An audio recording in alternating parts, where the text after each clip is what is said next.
ফিলিস্তিনের ফুটবল অঙ্গনে নেমে এসেছে শোকের ছায়া। ইসরায়েলি ড্রোন হামলায় প্রাণ হারিয়েছেন খাদমাত আল মাগজি ক্লাবের তারকা খেলোয়াড় মুহান্নাদ আল্লি। ফিলিস্তিনি ফুটবল অ্যাসোসিয়েশনে বিষয়টি নিশ্চিত করে জানিয়েছে, গত সোমবার ম্যাগাজি শরণার্থী শিবিরে মুহান্নাদের বাড়িতে চালানো ড্রোন হামলায় গুরুতর আহত হন তিনি।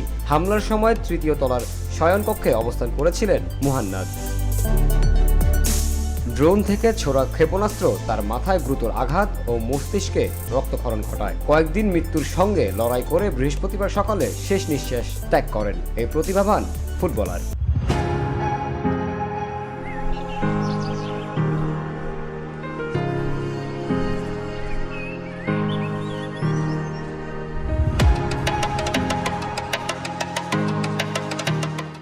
যুদ্ধের এই ভয়াবহ সময়েও মুহান্নাদ স্বপ্ন দেখছিলেন স্ত্রী ও সদ্যজাত সন্তানের মুখ দেখার।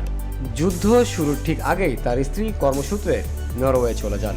মুহান্নাদ চেষ্টা করেছিলেন গাজা থেকে বেরিয়ে পরিবারের সঙ্গে মিলিত হওয়ার, কিন্তু অবরুদ্ধ গাজা তাকে কোনো পথ দেখাতে পারেনি। ফলে সন্তানের জন্মের খবর শুনলেও আদরের মুখটি আর দেখা হয়নি তার। ফিলিস্তিনি ফুটবল অ্যাসোসিয়েশনের দেওয়া তথ্যে উঠে এসেছে আরও করুণ চিত্র।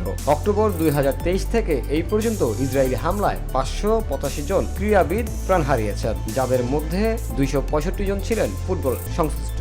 মুহান্নাদের মৃত্যু সেই হৃদয় বিতারিক তালিকাকে আরও দীর্ঘ করল। VOD Bangla news desk.